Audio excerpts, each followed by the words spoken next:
All right, good evening. My name is Marta, and I'm the project manager for the Georgia 400 Transit Expansion with Marta. First, I want to thank Mayor Davis, the rest of the council, and other city staff present here tonight for allowing us this opportunity to brief you on some exciting new developments we have with the Georgia 400 Transit Initiative. I guess if we can pull the presentation. Yeah. Oh, do I do it? You do. Oh, okay. I'm sorry.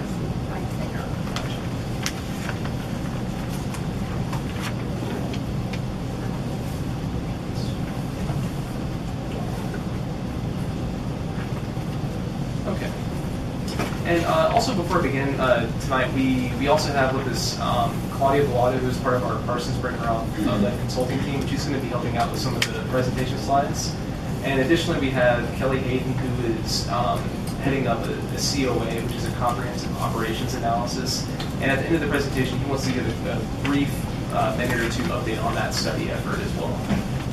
But tonight, what we really want to do is just tell you about where we are in the process, what we've heard from citizens in our feedback this summer, and also where we're going next in this study. This slide here basically just shows you kind of the broad overview of what we plan to accomplish over the next 2.5 to 3 years. But giving a little bit of history, back in 2011, we actually initiated this study. We did an alternatives analysis, which completed in 2013. And at the end of 2013, we did what's called an early scoping period, which is where we go out to the public and we try and get feedback from citizens on the project to date, and just get their thoughts on how things are proceeding. And we actually did 2 phases of this. One was in fall of 2013, and then we had what we did this summer, which is our second phase. Which I'll talk a little bit more about in detail. But at the top of this slide, you can see that we have just an outline of what we have planned for the next 2.5 to 3 years. What we want to do is, after this summer concludes, we want to identify what's called a locally preferred alternative, where we scope down the project even further to get that alignment detail that we're looking for, to then go into what's called an environmental impact statement, which is really just a detailed environmental review of the alternative that we're assessing. And then eventually we want to work with our federal partners and our state partners and our local partners, of course, to reach what's called a record of decision, which is which will be kind of the end cap piece of the planning part of this project. So once we complete the planning of the project, we then will get into preliminary engineering and finalizing our environmental document. And that will take about 2 to 3 years to complete. After that, we'll go into the actual design work, the engineering work. We're finalizing the designs of the project. And then after that, we'll be moving into construction, which, depending on the complexity of the project, could take from 2 to 3 years, maybe even more than that. And then finally, we'll get into operations. And of course, this is all contingent upon funding that we get as we move forward with the process. This slide gives you a brief overview of the potential alternatives that we're looking at still for the Georgia 400 corridor. The alignment is about 12 miles long. It extends from North Spring Station up to the Windward Parkway area. Right now, we're still assessing which transit technology or transit mode that we're looking to use. And right now, we have 3 that we've narrowed it down to, which are bus rapid transit, light rail, and heavy rail. Which heavy rail is the conventional, train that we have here in Atlanta. So that would be an extension of the train that we have. But the other 2 modes would be new to Atlanta. And the potential station locations that we have are for Northridge, Holcomb Bridge, Mansell Road, North Point, Old Milton, and Windward Parkway. And just want to point out, none of these station locations are set in stone. We're still studying them right now. That's why we were saying their potential.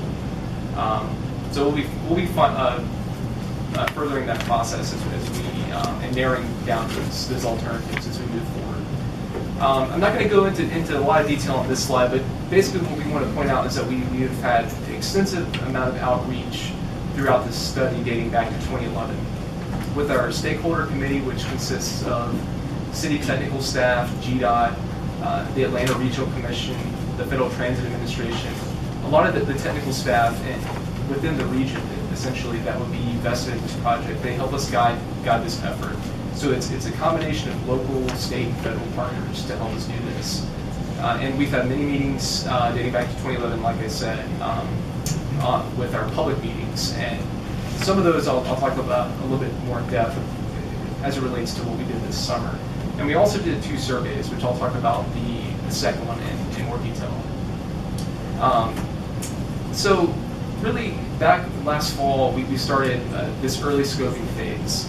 And what that did was our first really formal period where we went out to the public to get their feedback and to get their ideas on the work that we had done so far. And what that did is we looked at a lot of different alternatives, ranging from Georgia 400 only to Roswell Road, State Route 9, and combinations of Roswell Road, State Route 9, and Georgia 400. And really what we heard was that the public preferred Georgia 400 as the general alignment for this potential transit expansion. We also heard that heavy rail was the preferred technology by most of the people that we facilitated feedback from. And also we just got a lot of interest, and that was the main catalyst at why we decided to do a phase 2 of this early scoping effort, which we did this summer. And also, backing up a little bit, early scoping phase 1, which we did last fall, it also gave us the precedent to do an additional survey, a public opinion survey. And with this, we worked with Kennesaw State University, just up 75 here, and we had a really great survey where we had a really healthy sample size of over 1,000 respondents. We looked at both residents and employees. We had just over 600 residents which were contacted via telephone. And the employee side, we looked at employees within a 1-mile buffer of the Georgia Farmington corridor on the east and west side. And that was done via an internet email survey. And the results were pretty similar with a few exceptions, but I'll give you a couple highlights of that right now. One of the main questions that we asked was, do you approve or do you disapprove of a potential Marta expansion up to the Forsyth County line? And what we saw was that approximately 3/4 of the respondents, either on the employee side or the resident side, either strongly approved or approved of this question, meaning that they wanted an expansion north to the Forsyth County line. The second question we asked was, how should that expansion be accomplished with our 3 modes that we're looking at: bus rapid transit, light rail, and our heavy rail that we currently have. From the resident side, folks just kind of made it clear that they wanted rail of some kind, either whether it was light rail or heavy rail, and bus rapid transit, which is very similar to light rail, with the exception that it's just an elongated bus and it has rubber tires, but it would still run in a dedicated right-of-way. It's not your conventional bus, but that came in third when we asked both the residents and the employees in the area. But when we looked at the employees, they had much more preference for the existing heavy rail system, extending that. So just wanted to point that out as well. So right now I'm going to turn it over to Claudia Vallado with our Parsonsburg Route Consulting Team, and she's going to talk to you about federal funding opportunities that we're looking at. Thank you. Good evening, everyone. So I'm going to talk a little bit about funding, because obviously a key piece of the puzzle in making this project a reality is having the funds to build it. The Federal Transit Administration has a capital investment grant program that allocates approximately $2 billion per year to fixed guideway projects across the country. There's 3 categories of projects that they fund, and you typically see up to 50% funding of capital costs. New starts includes projects that are over $750 million in total cost, that are requesting more than $250 million in funding assistance. Small starts are projects less than $750 million that require less than $250 million in support. And core capacity are projects that would enhance the capacity on existing systems. So, for example, if you were going to, say, double track the existing Marta rail system. So in the case of Georgia 400, new starts is the category that we're exploring, and because this is a discretionary program, it's very, very competitive. We're competing with projects from across the country, And not only that, but if you pay attention to the news or watch Marta's activities, there are other transit projects even within the region that we have to be cognizant of.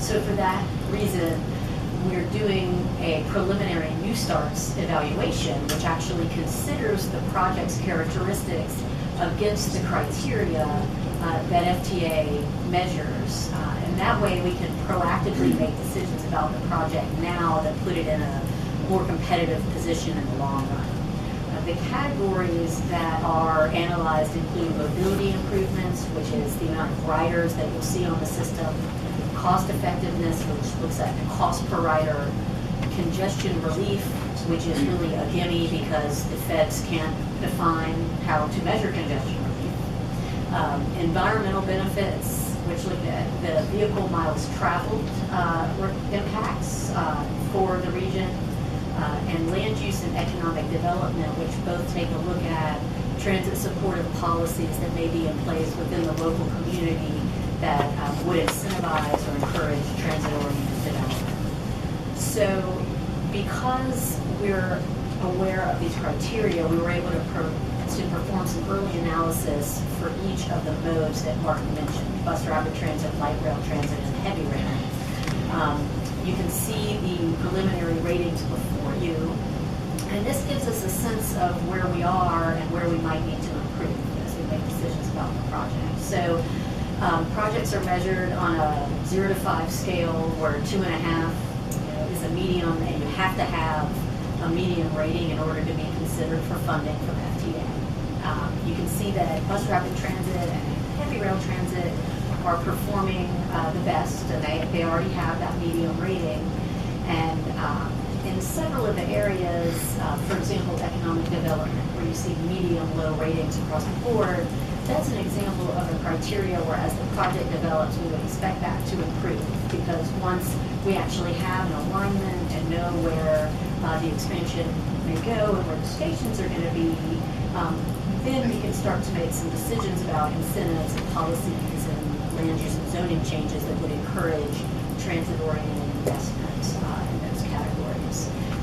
And you can also see, if you look at cost effectiveness, for example, that's one of the areas where we've got a difference between, say, BRT and heavy rail, because a bus rapid transit system is less expensive to construct than heavy rail, but it still generates quality ridership.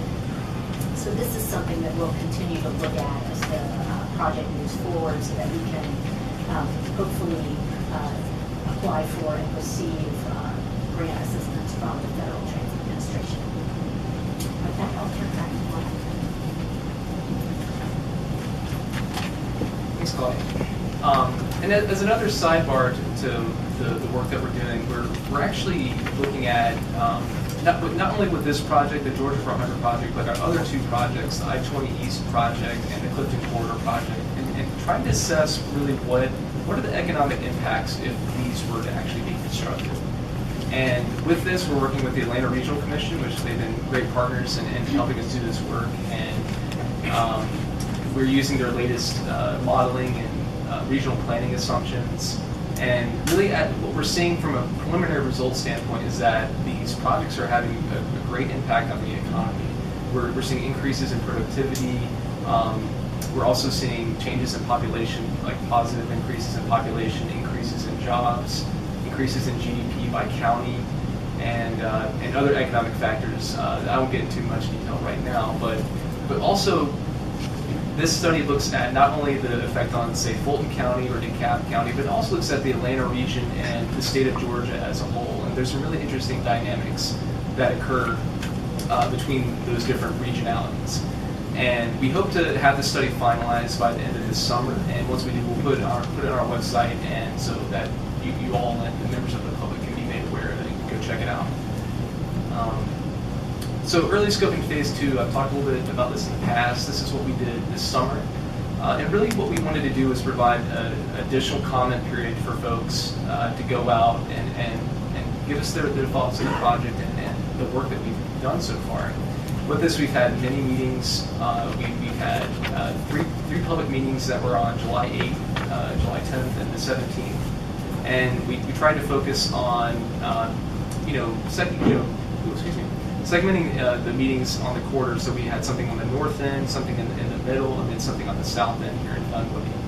And on top of that, we've done city council presentations. We actually went on a community tour with folks in the Northridge community, and they've been very phenomenal and really organized in helping us provide some great feedback as we move forward with the process. So many thanks to anybody that's here presently tonight that has come out to the meetings. So we really appreciate the feedback. It really helps us shape the project. Next steps, what we want to do next is identify our locally preferred alternative. And that's really when we want to focus and scope the project down even further to, what side of Georgia 400 are we going to be on? Are we going to be on the east side, the west side, or a combination of both sides? Are we going to, which transit technology are we going to be looking at? Is it bus rapid transit? Is it light rail? Is it heavy rail? Or do we phase these transit technologies? Maybe we go from bus rapid transit and phase it into heavy rail. So these are some of the things that we're considering. And as a part of that, we're doing a preliminary engineering and environmental assessment before we actually get into our really in-depth environmental review to help us make these informed decisions. So this, coupled with our great public feedback, will help us arrive at this locally preferred alternative, which the Marta board will eventually get the chance to adopt in the future. So the other two items I have on here is that we want to continue, as Claudia mentioned, to explore our funding opportunities, both from a local perspective and also from a federal perspective, work with our federal partners to ensure that funding. And then lastly, hopefully at the end of this year, beginning into the beginning of next year, we want to start our detailed environmental review with our locally preferred alternative so that we can get this project well underway and move forward with it. And before taking questions, I want to give Kelly Hayden an opportunity to give you an update on our comprehensive operations analysis. Thank you, Mr. Mayor, Council. I'll keep this very brief. I'm Kelly Hayden. I'm the Manager of Service Planning and Scheduling at Marta. Marta is 35 years old this year, 35th anniversary of rail and bus operation. And in a lot of ways, we have not kept up with the changes in the region in that. We've got new cities like Dunwoody, Sandy Springs, locations where Marta has not focused their service. They're still focusing in downtown Atlanta, and what the comprehensive operations analysis is looking at is a holistic change to the Marta system. Look at the changing demographics, look at the people who are riding Marta currently, and those who aren't riding Marta especially, the choice riders, which we are woefully neglecting, and in locations that we currently do not service. So the COA, not very sexy sounding, but it's a holistic look at ways we can improve Marta, make it more efficient for people, make trips faster. We're not going to be uprooting the rail system. That would take a Herculean venture to do that, but we're looking more at the bus and the paratransit systems and looking at ways that we can make it more convenient for people, not necessarily feeding them into rail stations all the time, maybe bus-to-bus transfers. We woefully lack east-to-west routes in the metro region and that's one of the things that we're seriously looking at. So with this one-year plan we've embarked on, we are going out to the public, and as is Mark and a number of other projects at Marta, gathering the public input.